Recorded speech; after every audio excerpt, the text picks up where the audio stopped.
እትዬ ቁርስ ሰጠችህ? ታዩና በዛው ዋጋ ተስማሚ። እንደዛማ ካልሆነ ከባድ ነው እንዴ። በቃ ለማንኛውም በኋላ ደውልልሻለሁ። አንድ ጊዜ ቁምማ ወንድሜ፣ ቆይ አንዴ። አንገት ላይ ያለው መስቀል የእጅ ጥበቡና ጥንታዊነቱ በጣም ይገርማል። $2000 እገዛለሁ።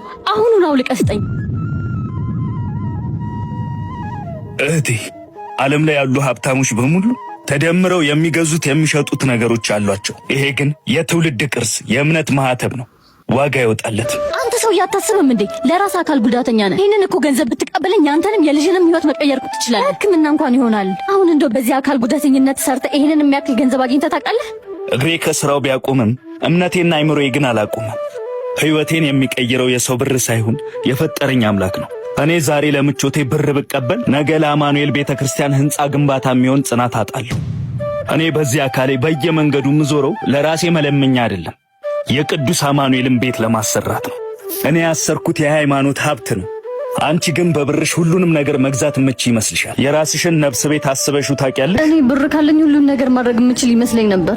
አንተ በዚህ ሁኔታ ውስጥ ሆነ እንኳን ከኔ በላይ ሀብታም ነህ። እባክህን የቤተ ክርስቲያኑን የባንክ አካውንት ስጠኝ። እኔም ከዚህ በኋላ የዚህ ቤት አገልጋይ ልሁን። በምስጥ ተበልቷል።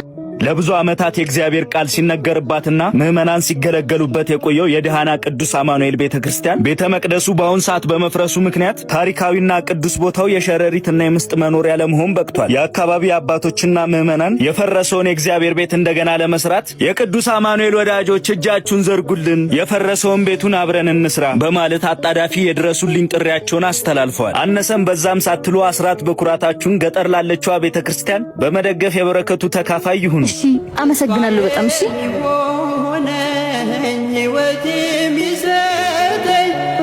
አምላኬ ብቻ